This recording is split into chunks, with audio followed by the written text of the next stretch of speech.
Hello, friends, and welcome to the Optimized Advisor Podcast, where we focus on optimizing the well-being and best practices of insurance and financial professionals today.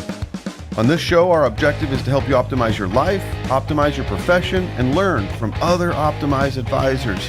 I'm your host, Scott Heinela. We hope you enjoy the show. Dwight Eberts, welcome to the Optimized Advisor Podcast today. Thank you for taking the time to join us. Thanks for having me. It's good to be with you, Scott. It's always great to see you, my friend. How has life been treating you? Good? You staying busy? Good. Staying busy. Time just keeps flying by. But yeah, what is Dwight Eberts doing? Refresh our audience here with his professional life. Professional life. Well, in simple terms, my goal is to help small business owners, executives who have had some level of success, who now are looking to be more significant in their life, just gain some clarity, increase their confidence, and take more control over their life, their decisions, their choices, and just have a more significant and fulfilling life. So it's interesting that you say all that, because that's exactly what I'd like to talk with you about today. It's amazing how that works. You and I have been talking about this for over the years. For those who may not know, the backdrop here is that Dwight and I had the good fortune of meeting each other years ago in the insurance business, our primary business for many years, certainly still mine. And we developed quite a kinship and friendship together that goes beyond even our working life. And so I'm blessed and very much appreciative of that. With all that being said, you and I were talking recently, who our current customer and primary focus of relationships are going to be financial planners, insurance professionals, wealth managers, all the above, and how we're always up against this freedom of time or lack thereof, right? So I said, Dwight, would you, in your current capacity and some of the insights and expertise that you have, would you mind hopping on a conversation with us today to maybe drill a little bit deeper? One may say double click on this topic today. And of course, your answer was? I'd be delighted, Scott. Thank you. So in that light, taking it seriously to really focus in on this double click, it's like, many advisors we are entrepreneurs. We have a passion for hopefully helping others and accumulate, grow. And of course, our expertise then parlays with the advisor relationship and helping them preserve and protect those assets, the risk management solutions. But all too often we find ourselves in this more of I'd say a light version of this consultative role. We develop long-lasting relationships and partnerships with the advisors that we represent. And so we're kind of walking in some cases alongside each other in what you're currently doing. You certainly are drilling deeper and more intimate, but there's this always undertone, or I would say not always, but a consistent undertone with many advisors of being at the mercy of time as opposed to being free of time, if that makes sense. So can you unpack that a little bit, what your experience and what you're seeing and maybe what your perspective is in that topic? Sure. I think time in itself is something that I spend a lot of time with when I talk with the clients that I have. I think people come into this wanting to have more freedom of time or more free time. And really what it comes down to, how I understand it, is it's not necessarily about having freedom of time, but it's freedom in the choices that we're making. We all are given the same amount of time, and time doesn't cost us anything. Time is absolutely free, right? You have 24 hours in your day. I have 24 hours in mine.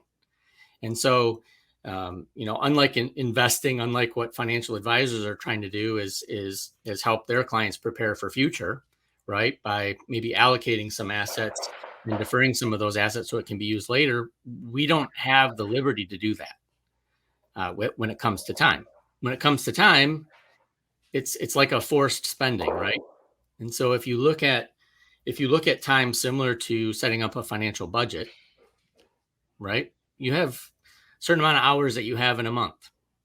How you spend those hours determines whether or not you have freedom or not. There's a quote out there that says liberty is the right to choose, and freedom is the result of making the right choice. And so where I usually start when it comes to time and with people is better understanding and having them get clarity around what's important in their life and what their priorities are. Because oftentimes time isn't the problem. It's where people are spending the time that is the bulk of the problem. So let's talk a little bit more about that. One thing that's very interesting, side note, is I've been doing a lot of listening and reading, and I would say the world's best example, and probably the world's best example in history, is, and I'm not professing that any of us attempt this on any level, but I think there's some great insights to be learned from this human being that is completely abnormal and exceptional in this way, of Elon Musk, right? Like, Hmm. he's the person that immediately comes to my mind when I think about who is optimizing or executing their output relative to the same allotment any human being has ever had in any given day, week, year, month. And the output that that individual can generate is beyond anything I think that the world has ever experienced. Um, and the things that I take away from that are, how does this person humanly allocate and stay focused to certain tasks, and tasks, by the way, that are changing the world. So it's not like we're just doing mundane tasks in his daily life. I mean, this person is literally changing his focus on an hourly basis to, I don't even know, building rockets, putting people on Mars, changing the world from an electrical standpoint. And it goes on and on. I mean, putting computer chips in people's brains to change their life for the better. So I say all that to say, I think all of us have it in us to think about how we could be a little bit more disciplined, more organized, and execute in a higher capacity. That's just some sidebar insights on that. But moving on from that, one of the things that you and I did, which really helped me gain clarity in my life and shaping not just my needs of time. And a perfect example of need would be, we all have to sleep, we all have to eat, we all have to, let's say, uh, use the restroom, we have to consume food, we have to clean ourselves. These are all things that need to be done, right? Mhm. And then beyond that, we all have these things that we think we either need to do, or things that we really would like to do or want to do. And I am one who for sure has many different interests and passions in life. And the exercise that we went through, if you could elaborate on that, which was very helpful, because what it does, it helps to really honestly help prioritize what the needs versus the wants are, Mhm. what your interests are. And I was overcommitting time beyond what is humanly available. Mhm. So then you start to really sit down and think, okay, what does really matter is I can't do all the wants. And what I'm saying are some of the needs are not all needs. And you can whittle this down to really gain some perspective and scope and clarity of time. Yeah. So, and I think that's the part where, you talk about an Elon Musk, who I would argue is very focused, right? And I think that he doesn't allow distractions to get in the way from what he wants. And when I talk to people about time, it's getting focused and then taking back control over that time. And oftentimes it does start with gaining some clarity. And so, like, the exercise I went through with you is not dissimilar to establishing a budget with a client from their finances. um, Time is something that we spend. It's, if you want to compare it to money, well, in order to figure out where we're what we're doing with our money and how we're doing with our finances, we need to take an evaluation, right? And so we establish a budget, so we look at where our money is being spent. And oftentimes, I think the reality is that we spend money or waste money on things that really aren't that important. And a lot of times we don't even realize where we're spending the money until we actually start writing it on paper, Hmm. right? I know there's somebody that calls that your budget the statement of lies, because, right, Hmm. we know that what we think in our mind where our money is going and where it really is going are probably oftentimes two different things. And so what I challenge people to do is really take an accurate note as to where their time is going on a daily basis, not just work, but from the time that they're waking up until they go to bed. Where are they committed? Where are their obligations? Beyond that, it's not just where you're spending your time, but really identifying what the priority of that time is. And so, if I'm driving my daughter to school every morning, that might be something that's a high priority because that's some time that I get with my daughter. If I'm watching Netflix for 3.5 hours, I would argue that might not be a top priority. Mm-hmm. But when we start identifying that, I started doing this with my clients because I had to do it for myself. There became a point in time a few years ago that I just found myself being stretched beyond what I felt my reasonable capability of meeting the obligations that I had with my time. And so going through this process, I identified that there was something that was taking about 40 hours a month of my time that was a very low priority for me. But it was a commitment that I had made a few months prior Mm-hmm. that to get my integrity back, to take back control and to get the freedom that I wanted, that freedom of time, I just had to come to the conclusion that, you know what, this commitment that I made, I need to back out of it. And it was something that wasn't a major thing, but it was something that once I did that, I felt so much, the word freedom. I felt so much more freedom because I knew now that I had the time that I needed to take care of the things that came first. And so, Yeah, you bring up a good point there, and what I would say to that is this. So, in gaining the clarity, whether that's in our financial world of going through our finances and really identifying all these frivolous expenditures that we think we want, but we really don't put pen to paper and figure out, oh my gosh, I'm spending $2,000 a month on clothing and merchandise. Do I really need all this stuff? And I don't know. I'm just giving an extreme example. It's like, well, I probably shouldn't be spending any or very, very little, at least for a period of time.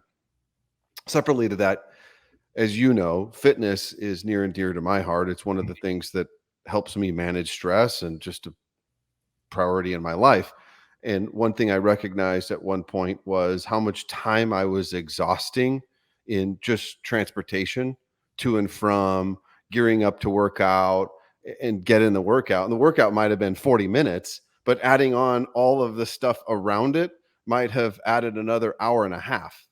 mhm, And so it's thinking to myself, how can I still maintain this goal or this commitment, personal commitment to mine that I will not get rid of? But do I really need to exhaust 2.5 to 3 hours every time I quote unquote work out? Or can I boil this down to 45 minutes? And there's where I made the investment of, okay, I'm going to build a home gym and I won't have a commute. right, Uh, and that's not for everybody. I'm just saying that that's a journey that I went through to say, okay, this is where I can refine, I can tighten the expenditure of time that I'm committing to this one thing that I'm not really willing to give up, but I can probably optimize how I'm doing it. Moving on from that, you mentioned something that I think we should drill down a little bit more. And what I say to that is it's kind of the psychology of the yeses and the nos. So in your case, you were committed. You had said yes to something that was occupying a considerable amount of time, 40 hours, and you were realizing, wait a minute, I said yes. Why did I say yes? Maybe at the time there were good reasons. Should I have said yes? I now need to diplomatically say no and exit stage left. How do I go about doing that? Some people get caught into always saying yes. That's me, and really being more aware of when and how to say no. right. And I you would and I argue, have had some very, very good conversations about that. Like every time you say yes, that means you are going to have to say no to something else. right, right. Well, and that's the beauty of time, right? We only have so much.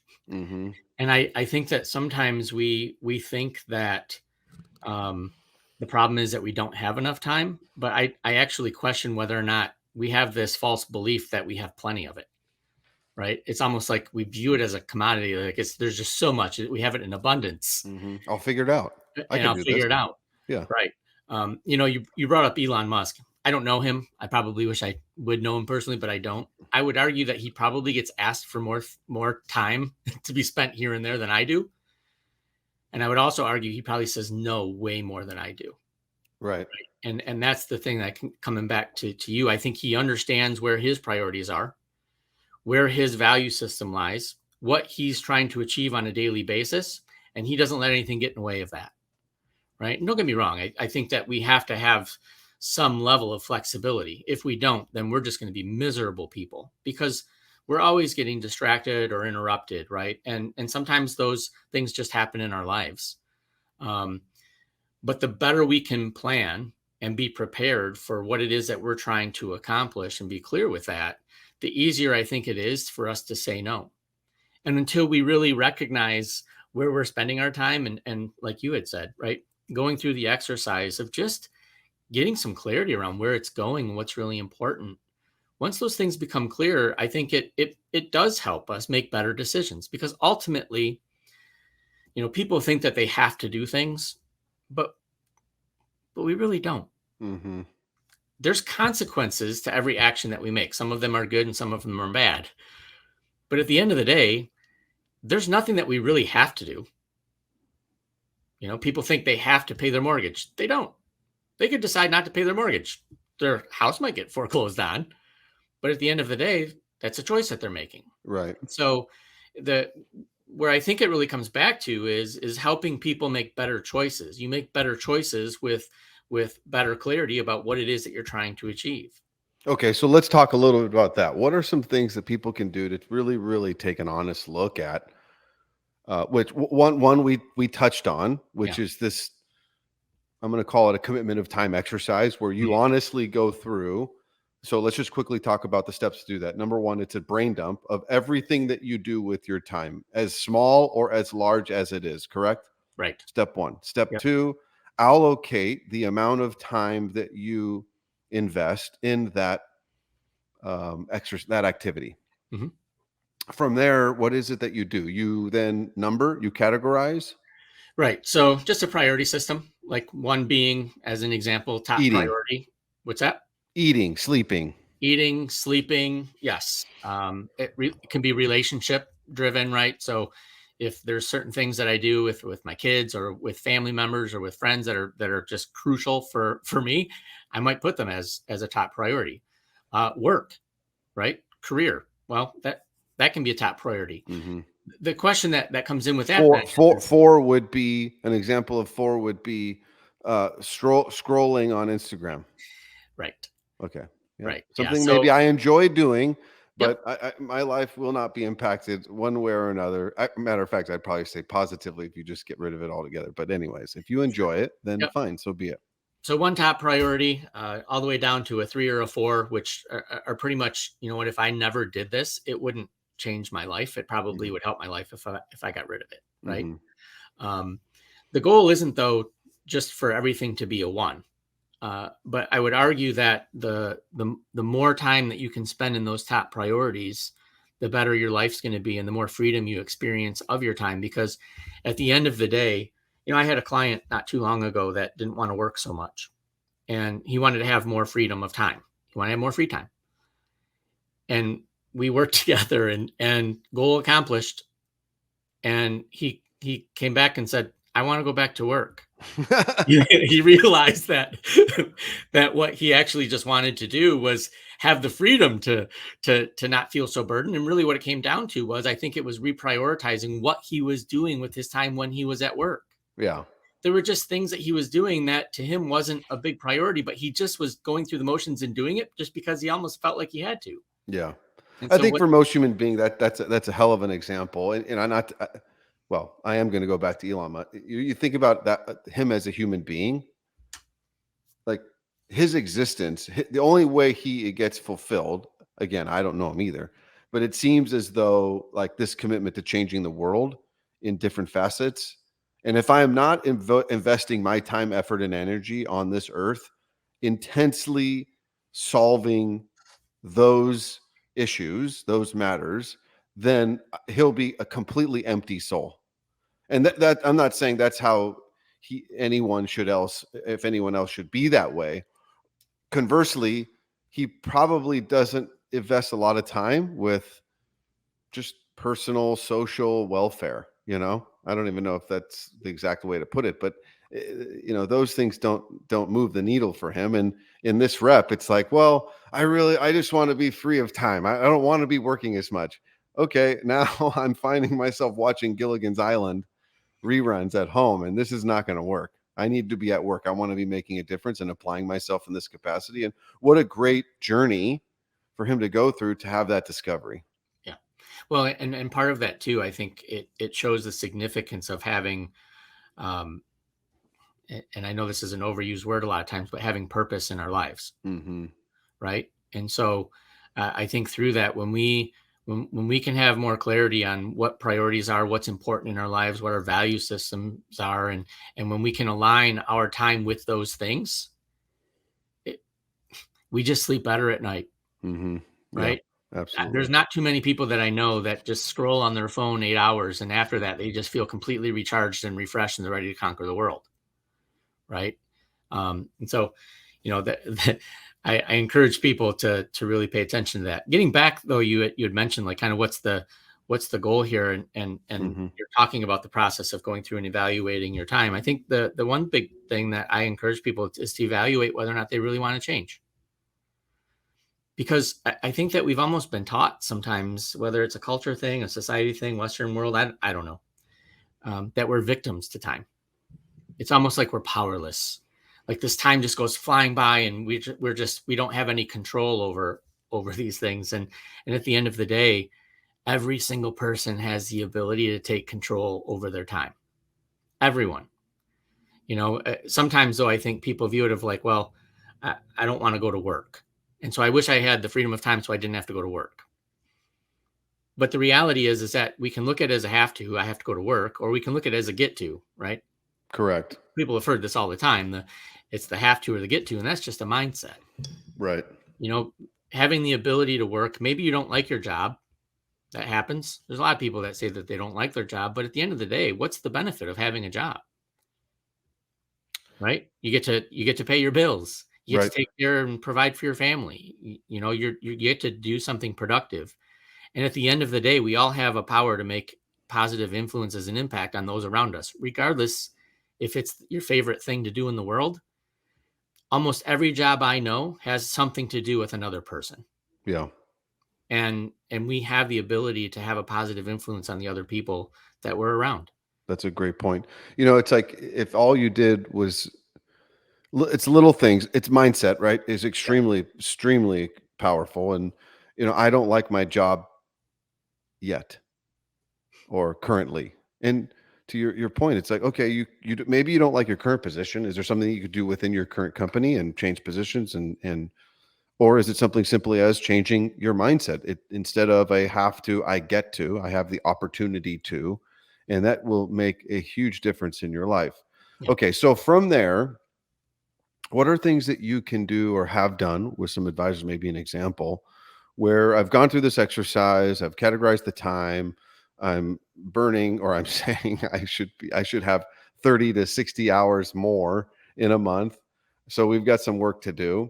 How do you, or what can an individual do, an advisor in this case, work to go through and really be honest about what are the things they can do and the changes that they can make in their life? How do they go about that? Really finding, using the word purpose, or um, what is core to their beliefs. Because some people I think really struggle with being honest, or maybe just gaining clarity around that because they have outside sources that have, I don't know if the word is talk them into, or they just find themselves in this mindset, this belief, this track that is probably maybe not optimal for them.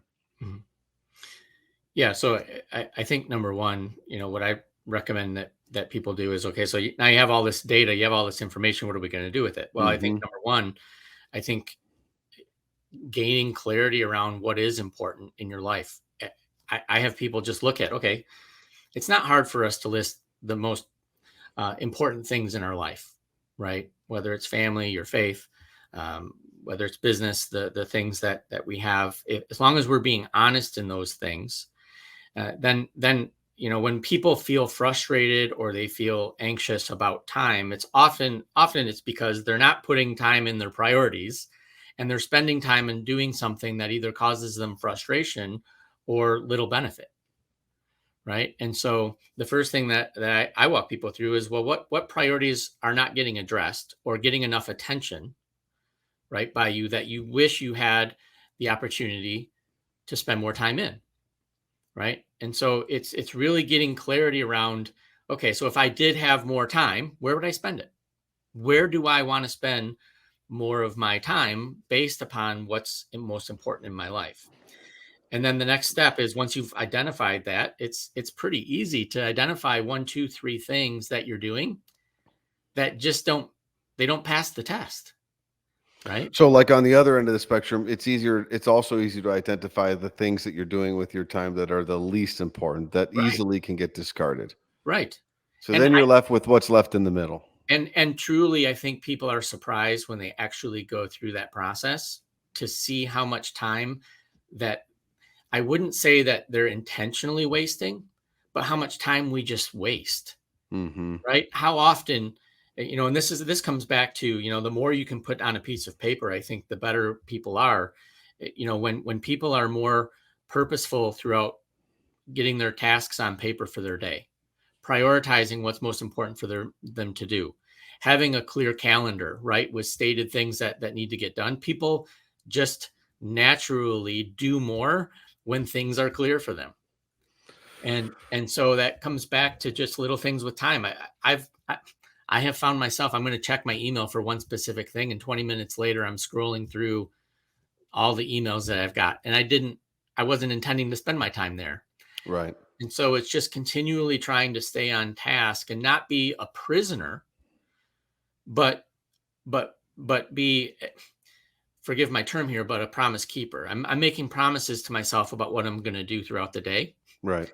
The better I adhere to those promises, the better I feel at night. Because at the end of the day, all this is about is us feeling better.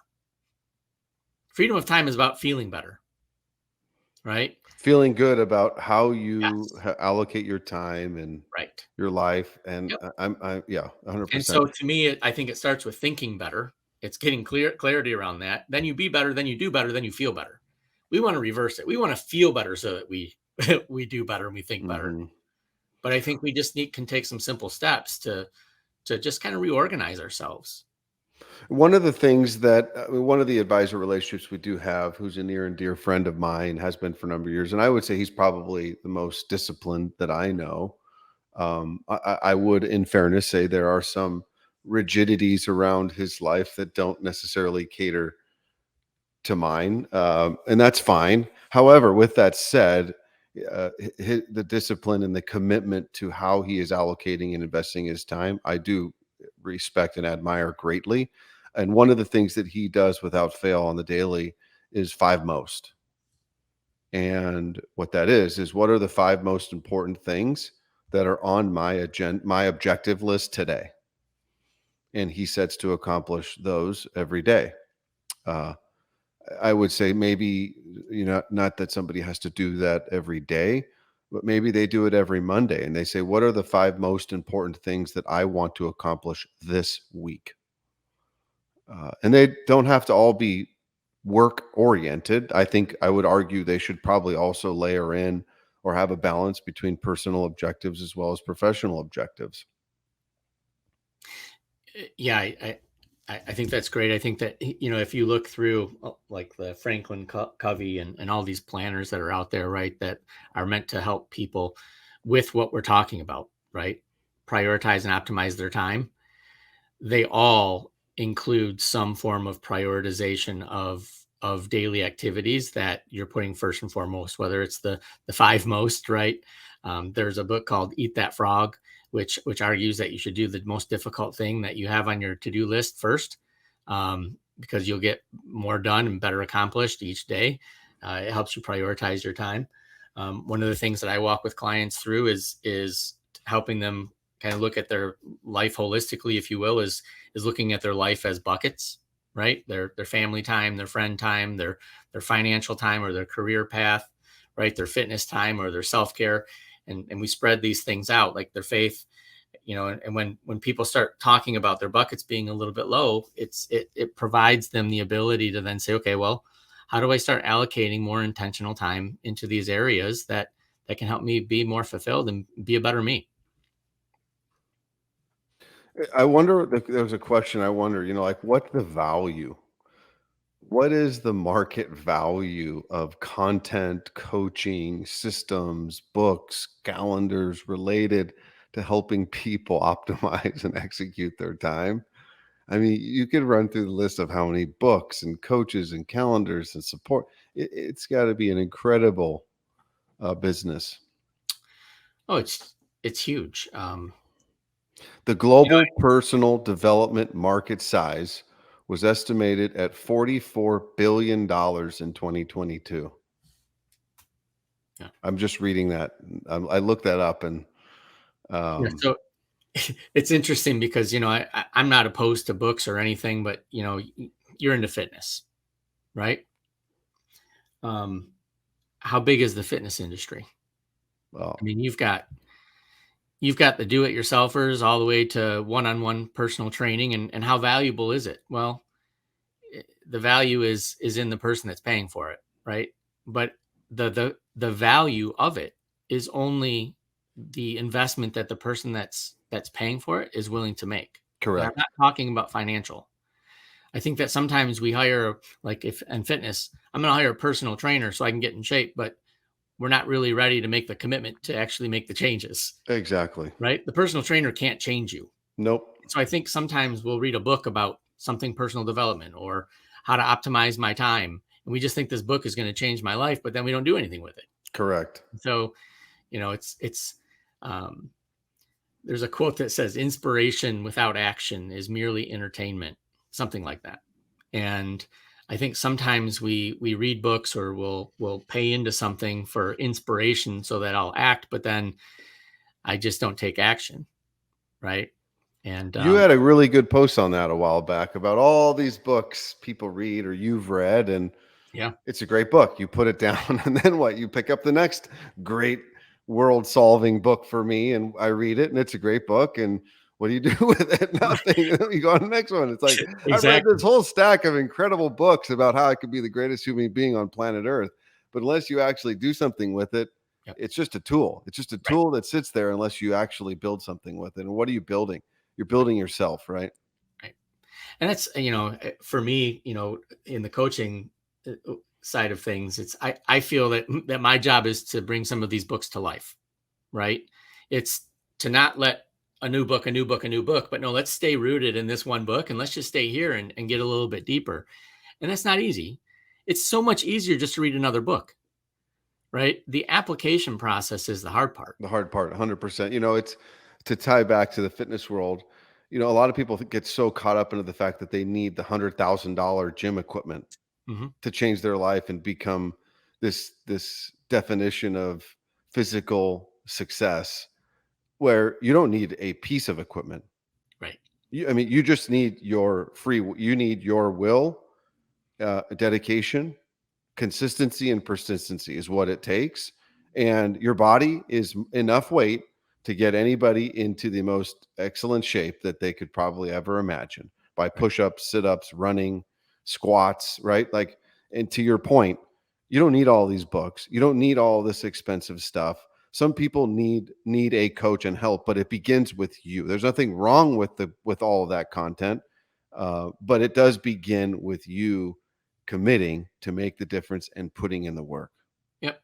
And it's okay that sometimes we need help with that. So let's I talk mean, about you and your role as an example. yeah. It's like you come down, somebody says, I really need, you know what, Dwight, this is fantastic. Everything that you're saying is exactly what I need in my life. I've Mhm, got all these challenges, trials, tribulations. Let's do this. mhm.